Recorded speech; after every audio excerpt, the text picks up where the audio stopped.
नमस्कार। आज हम बीए प्रथम वर्ष कला हिंदी साहित्य के प्रथम प्रश्न पत्र के अंतर्गत जायसी के नागमती संदेश खंड के संदर्भ में जानकारी प्राप्त करेंगे।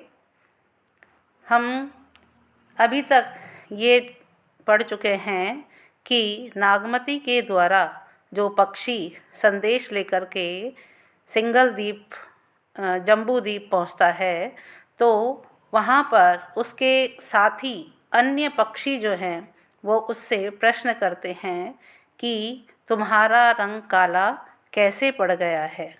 तो इसलिए वो उसका जवाब देते हुए कहता है कि नागमती की जो विरह अग्नि है उससे संतप्त होने के कारण वहाँ के सभी जीव और पदार्थ जल कर के काले पड़ गए हैं। इसलिए और चूँकि वो भी वहाँ गया था इसलिए वो विरह अग्नि के कारण काला पड़ गया है। तो इस प्रकार से उसी के संदर्भ में वो पक्षी राजा रत्नसेन को पूरी कथा सुनाते हुए कहता है, जोगी होई निसरासो राजा सून नगर जानहु धुंध बाजा। कि जोगी होकर के जोगी होई निसरासो राजा कि उस नगर यानी चित्तौड़गढ़ से का जो राजा है वो जोगी बनकर के निकल गया और उसके चले जाने से क्या हो गया है, नगर नगर जो है वो सूना हो गया है। जानहु धुंध बाजा, और उस नगर को देख कर के ऐसा लगता है कि मानो वहाँ अंधकार छा गया हो। नागमती है ताकरी रानी जरी विरह भई कोयल वाली। कि नागमती उसकी रानी है और वो कोयल के समान विरह में जल करके वो काली हो गई है। कैसे? कोयल के समान। जैसे कोयल का रंग काला होता है उसी प्रकार से वो भी विरह की अग्नि में जल करके काली हो गई है। अब लगी भरी जई होई छारा कहीं न जाए विरह के झारा। कि अब तक तो वह विरह की अग्नि में जल करके क्या हो गई होगी, छारा यानी छार यानी राख हो गई होगी, और कहीं न जाए विरह के झारा। कि अब उसके विरह की जो ज्वाला है, तीक्ष्णता है, उसका वर्णन नहीं किया जा सकता। यानी जो उसके विरह की तीक्ष्णता है उसके बारे में कुछ कहा नहीं जा सकता। हिया फाट वह जब ही कूकी परे आंसू सब होई होई लूकी। हिया फाट की हृदय फटने लगता है। कब? जब ही कूकी, वह जब ही कूकी, जब भी वह विरह के कारण या विरह की व्यथा के कारण करुण विलाप करने लगती है। कूकना यानी करुण विलाप करना। तो जब भी वो करुण विलाप करने लगती है तो सुनने वाले के हृदय फटने लगते हैं। परे आंसू सब होई होई लूकी, और उसके जो आंसू हैं निरंतर धारा बन कर के बहते रहते हैं। हिया चहु खंड छिटकी वह आगी धरी जरती गगन कह लागी। कि चारों ओर जो उसकी विरह की अग्नि है वो विरह की अग्नि चारों ओर फैल गई है।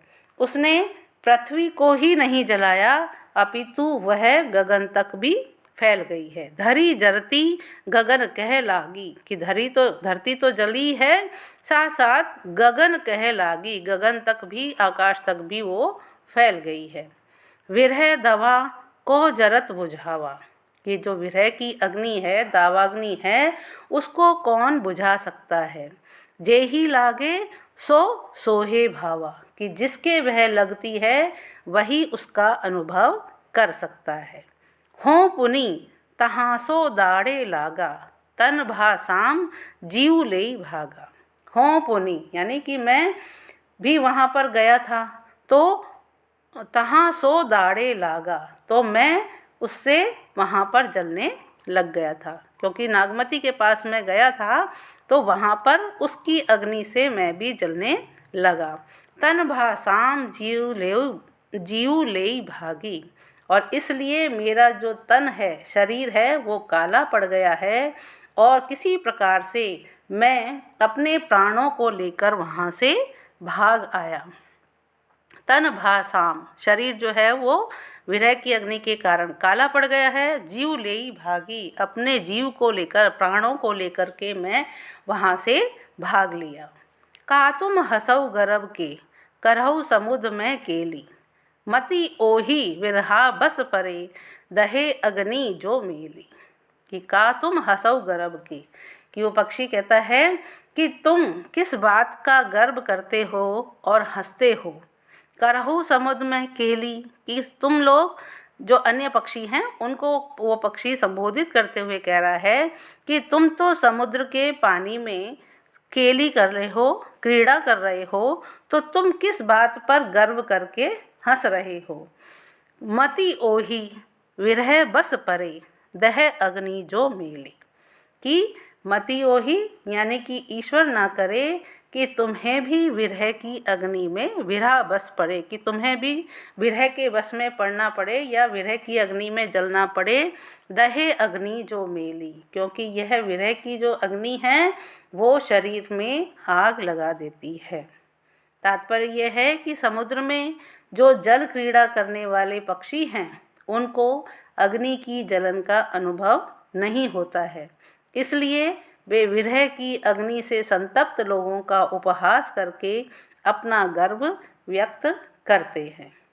ऐसे में ऐसे लोगों को समय आने पर विरह व्यथा भोगनी पड़ सकती है। इस अवतरण के माध्यम से जायसी ने विरह वेदना की जो विश्व व्यापकता है उस विश्व व्यापकता को इसमें दिखाया है और साथ ही साथ इसमें दोहा और चौपाई छंद का प्रयोग किया गया है और अतिशयोक्ति अलंकार का प्रयोग भी देखने को मिलता है। अब हम अगली व्याख्या देखेंगे। सुनी चितौर राजा मन गुना, विधि संदेश मैं कासो सुना, को तरवर पर पंखी बैसा, नागमती कर कहे संदेशा। कि इस अवतरण में यह बताया गया है कि वह पक्षी पेड़ पर बैठे हुए अन्य पक्षियों से रानी नागमती की विरह व्यथा का वर्णन करता है और उसी को सुनकर के राजा रत्नसेन के मन में अनेक प्रकार के भाव उठने लगते हैं। तो उन्हीं को यहाँ पर बताया गया है।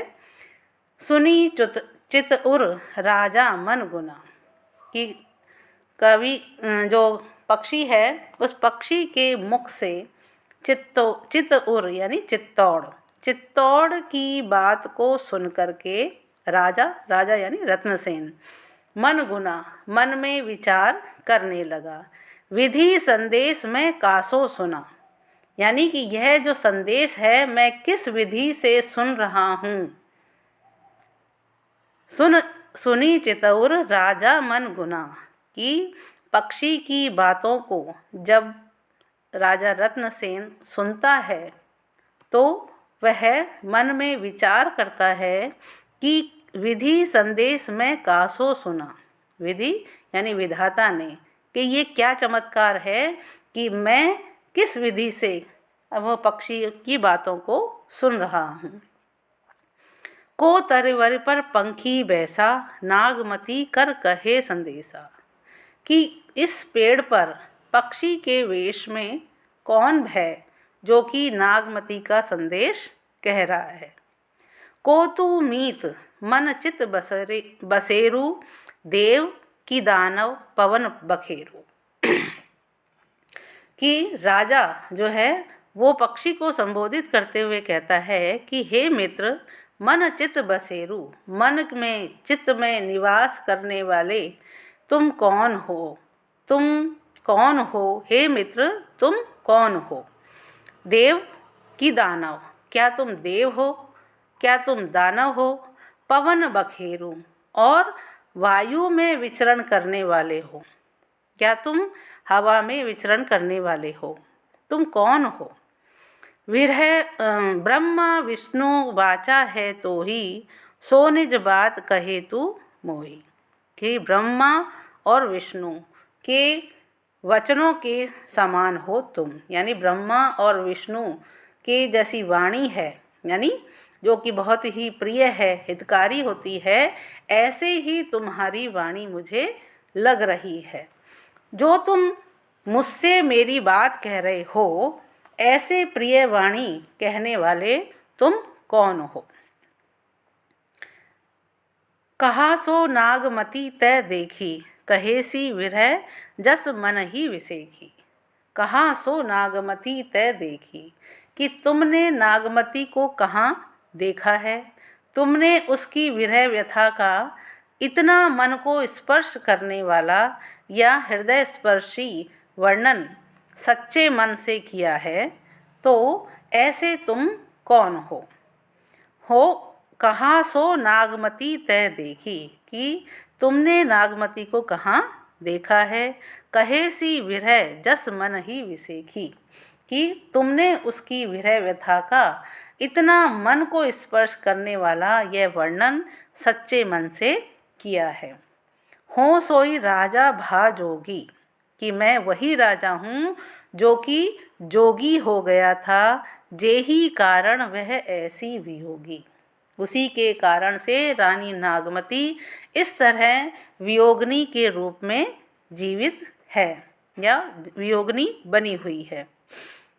जस तू पंखी महु दिन भरो, चाहो गबही जाई उड़ी परो, कि हे पक्षी, जैसे तू दुखी है वैसे ही मैं अपने पूरे दिन कर रहा हूँ।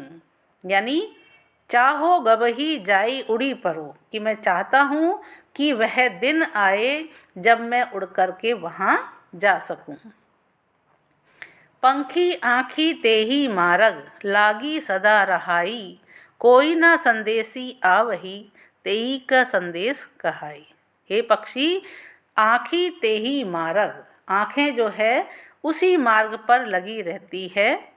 लागी सदा रहाई, कि उसी मार्ग पर सदैव लगी रहती है। कोई ना संदेशई आवे, कि कोई भी जो संदेशवाहक है वो नहीं आता है जो उसका संदेश कहे। तेही का संदेश कहाई, कि जो कि उसका संदेश लेकर के आए और मुझे उसका संदेश कहे। ऐसा कोई भी संदेशवाहक नहीं आता। मेरी आँखें सदा ही उसी मार्ग की ओर लगी रहती है।